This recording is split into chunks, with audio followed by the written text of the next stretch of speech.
What's up, dude? Happy Tuesday. Welcome to Stand Up. I got a little bit of a topic for us for today. Kind of just appeared out of nowhere in my mailbox, and I thought maybe it might make for an interesting contemplation. The title of this episode is going to be The Origins of eCommerce. Okay. When you hear that, what do you think about? I think about, first thing that comes to mind is Paul Graham built like the first e-commerce system back in like the 90s or whatever in Common Lisp. That's the story that comes to my mind. Good. Well, I'm glad that you started there because I start way further back than that, dude. Because originally, e-commerce was catalog commerce. Oh, well, yeah, but like Sears catalog.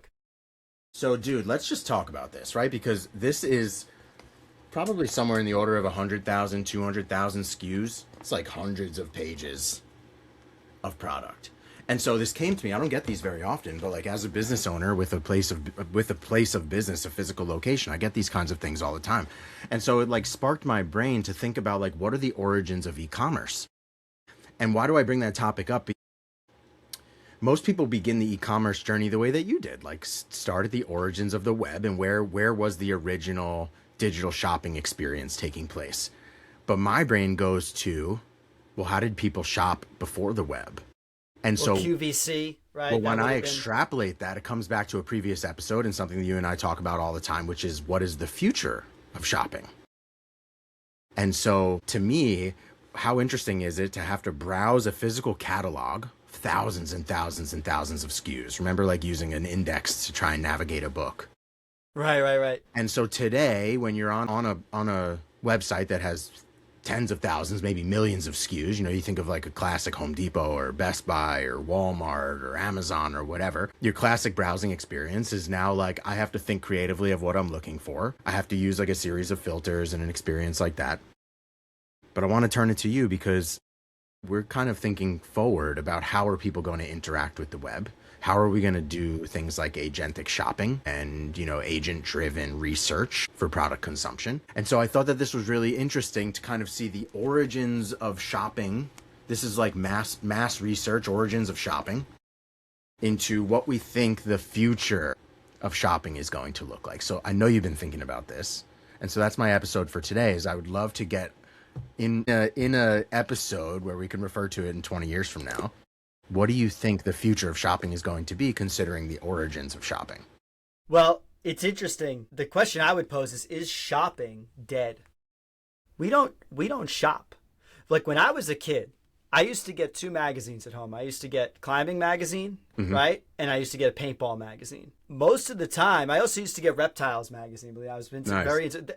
Now that one, I actually read the articles, and I could tell you a whole bunch of like random facts about like the captive husbandry of bearded dragons or something like that. But when you switch over to the other two, a lot of times I wasn't totally reading the articles. A lot of times I was looking at the products, the new shoes. Right. I was looking at the guns. I was looking at the hoppers for paintball. I was looking at all the new gear.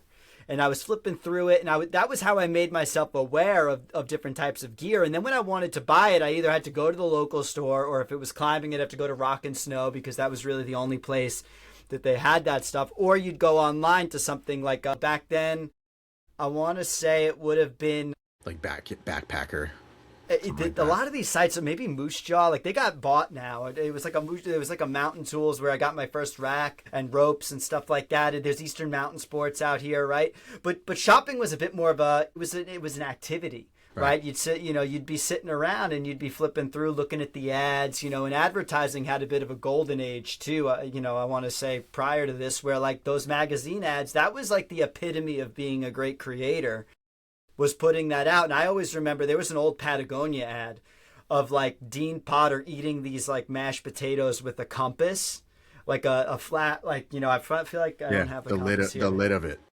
It was like it was just like one of those flat, like Silver Rangers type thing, and he was eating. And I remember doing that for years because like I idolized that dude eating those potatoes. And guess what? I couldn't afford Patagonia at that. Like now I can afford Patagonia. It took me, it's crazy. It took me like I want to say 15 years to be able to afford Patagonia. Like I remember getting like a piece of Patagonia gear and being like, whoa, I made it.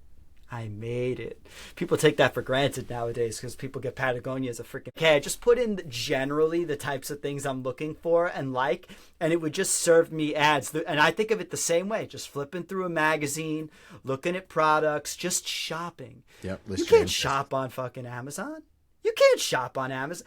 What are you going to go page by page looking at all the... No. They've got everything. There's no shopping experience to Amazon. You type in the search bar what you're looking for and you browse just those items. You read reviews. It's actually not very enjoyable because half the reviews are fake. It's really a very unenjoyable experience compared to what shopping used to be. So when I think of the future of e-commerce, I know where it's going. It's going towards Agentic.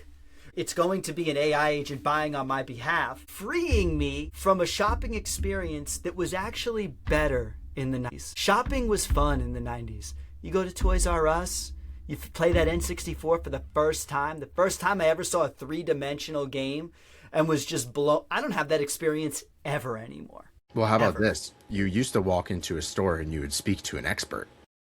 You know, you'd walk into a climbing store, you'd speak to a lifelong climber. You ever walk into Home Depot, bro? Yeah. They don't know anything. Yeah, these days no good. And like there will be a coveted specialist that's like back in lumber. You know, the guy's been doing this for 30 years and he owned a contracting company before this. And he's just doing this to get out of the house. That's it. But he doesn't need the job. This is where the problem is. So for me, like the Agentic consulting about the best product to purchase. You know, you go to a place that's like a little bit finite in their inventory. You go to like an REI or something like that, where it's like a finite world of outdoor related inventory. But in one category, take sleeping bags, you might have 50 different options, different brands, different weights, different materials, whatever, you know. Well, where's the consultation? If I go into the store, it's based on either the cost, like where's my budget, and like where is the product that employee has been told to push. Maybe it's like stale on the floor or something like that. You know that very well. But where is like the real consultation of the person that's like pursued expertise? You know, when I worked for those stores, it was like become a foot guru and like I had to go take courses to learn everything there was to know about hiking shoes. So I could actually advise people on the construction, the material, the lifespan, like all of these things that made me a relative expert. And I'm sure that culture still exists in those types of stores, but does it exist online? And where's that consultation experience? An agent can also do what you're talking about. Of course, that's what I'm talking about. But what they can't do, though, is usually you were like, these are the boots I wear. Right, totally. And I wore these 3 kinds, and I didn't like these 2 for this reason. And like I was in the gym the other day, and a dude was putting on his brand new climbing shoes with plastic bags on his feet. And for those who've never done this before, in rock climbing, you try and get the shoes really tight. And so he couldn't even get these shoes on because they were brand new. He couldn't even get them on without using a plastic shopping bag. It was like one of those grocery bags to like slide them in to like stretch them out because they stretch quite a bit.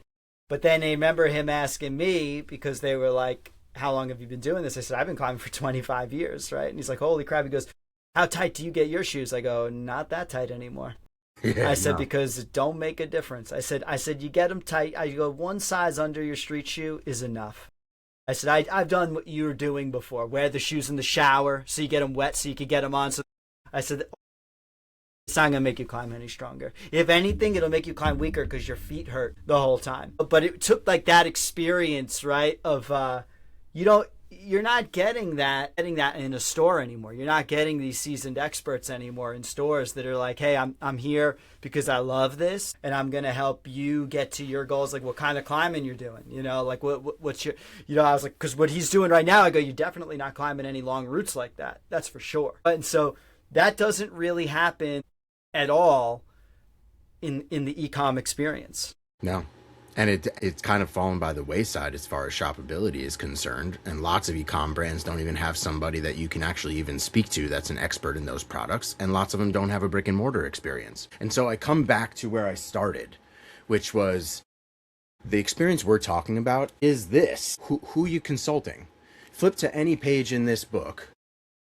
Like, which saran wrap is for me? And so the experience of shopping has not changed until now. until now. And so I'm really interested, we talked about a whole bunch of things so far in this episode, but for me, this is about like almost assistive shopping. We've talked about the death of the user experience, the death of the GUI, because the user experience is just, it is not personal to me and what my goals are for whatever website that I've approached. And we talked about how the user interface is inherently biased. We talked about A/B testing, and who's A/B testing this magazine? Well, it's so interesting too. You think about like one of the best examples I think you're talking about is like being able to do a comparison. So websites have had that, but it's always like these 3 columns, and you still got to like look at all the data scrolling back and forth. Whereas an agent might say, "What are you looking to do?" And then it's going to show you some options. And like, let's just take the climbing shoe example. I'll be like, yeah, I climbed boulder, I've climbed some trad. There's an upsell opportunity in there that is not really what a traditional commerce experience would be. Is you need 2 pairs of shoes. Right. You could buy this one shoe that'll do all the 2 things you want to do very mediocre. That's one option. But I'll tell you what, if it was me, now agent can't say if it was me because it doesn't exist. But this is where I can say if it was me, this would be my bouldering shoe, this would be my route shoe. Right, based on what you're asking for, here's my advice. And then you do some shit. I'll give you a 30% off coupon. Let me just give you a coupon. You can get both. Don't worry about it. Right. You don't get any of that anymore. That's right. Gone. And so I find it very interesting that e-commerce was mimicked from catalog shopping and magazine shopping. And like just browser heavy doom scroll or page flipping, like the however you want to label it.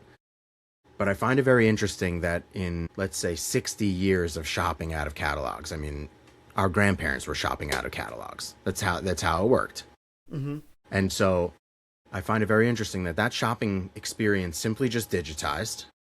We even have conversations today about how do you give like sizes, dimensions, color swatching, placement in the dwelling, like all these different things to try and convince somebody to make the purchase. But it's actually the opposite experience. What you really want is this consultative experience to say, this is what my needs are, and let something surface what the best products possible are for you. And so as a consumer, I'm very interested in the future of this. Be sure that there is an e-com platform out there that is doing this. You can shop with agents at the moment, choose like ChatGPT or even Claude, I think will surface, a nice shopping experience, but that's not mainstream experience right now. What's mainstream is an e-com store that is agentically shoppable, that doesn't just provide you with an endless catalog that you have to fast filter through. And so I got this in the mail. I thought it would be like an interesting extrapolation of like, where are we headed for agentic shopping and what is the consumer experience going to change into, considering it really has not changed since its inception. It hasn't. I kind of, I agree. I wonder, how do we blend this with the influencer? Because I feel like the influencer has taken the place of the expert in the store, where it's like, oh, this person, judging by their social media, actually plays paintball, actually does the thing, right? They do the thing they say that they can do, so they must, something about the gear. And how, maybe they start seeding, they own their own agents to, make recommendations on their behalf. We've seen this with, Huberman Lab, who does a lot of the longevity stuff. He has his own, GPT, I think, that, has ingested all of his advice and articles and will give you, the Huberman recommendation for a vitamin or a supplement. So I think that I think that's what you're talking about is probably going to go to the influencer side,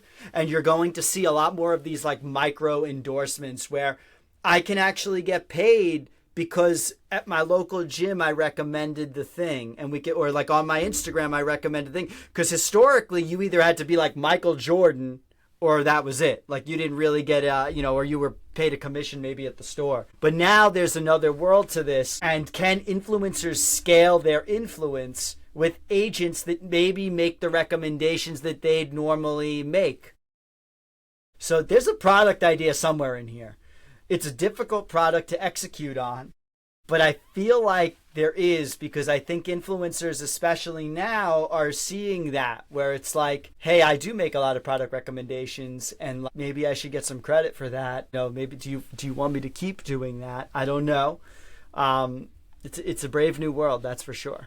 Yeah, it's the UGC creator economy. Then it has to do with there's lots of quick grabs. Like you could just be like, an influencer for like Temu or whatever, or Fashion Nova was a big one. They just like grab anybody that's got perspective, but like, is that really like a tried and true expert? But then there are people that are like, I'm not going to name drop anybody just so this like lives timelessly, but there are people that are hanging their hat on UGC creation, and they will work with products with no bias to create a bias, to create an opinion about that product in their life. It could be across any category. And so I agree with you that I think the future is endorsed, and it's not a brand endorsing an athlete to just like, whether you agree with the logo that you're wearing or not. It's not about that. It's literally about the individual product is being reverse endorsed by the user that has the attention.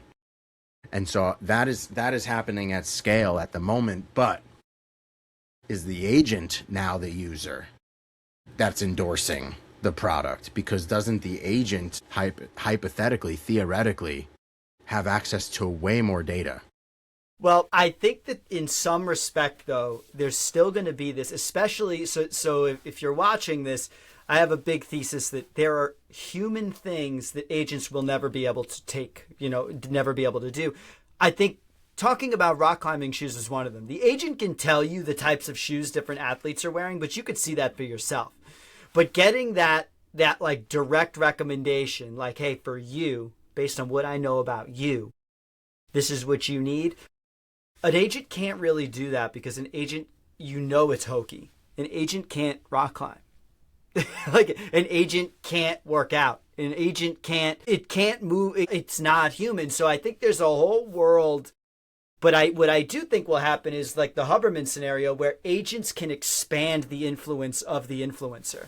Because you could say like, yes, this is an agent, but this is my agent. I've fed it my recommendations, and these are the exact questions I'd ask you, and this is how I would recommend, pretty darn close in a very human format to what would happen. So I think there is still that, but that might even be for tech products or whatever. But there are things that have just like raw performance metrics that agents are great. Like if you're buying 3D printers, like it's very hard to say that like this 3D, like the specs are the specs on something like that, and then people have opinions about the software or whatever, but generally that's a little bit different. I think though, when it comes to these athletic products, like this surfboard, how does it feel on the water? We can ask GPT that.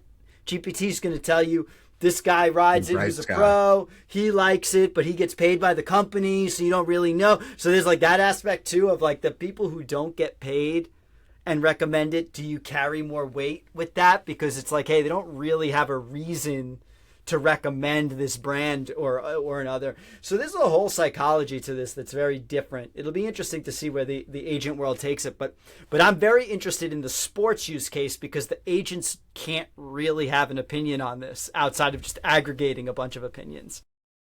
And, if you made it this far in the episode and you're listening, please do not confuse what Mike and I are talking about with a chatbot that's on an existing e-commerce site. I am talking about a fundamental shift to a shopping experience that you cannot imagine, that you have had experience for your entire lifetime in a user experience that is on its way to dying.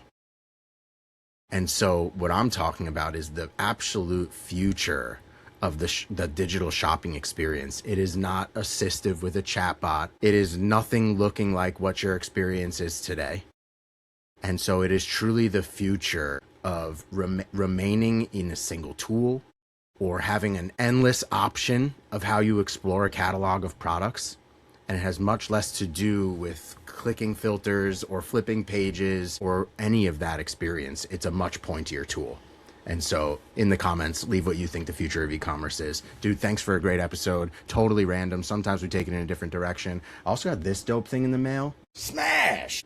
Oh, a 10 war turtle. Jeez, bro. Hot. Did you do that? What did you do that on? Whatnot? Whatnot, dude, for shekels. For shekels. Shekels. Anyway, peace out, brother. Peace, man. Have a good one.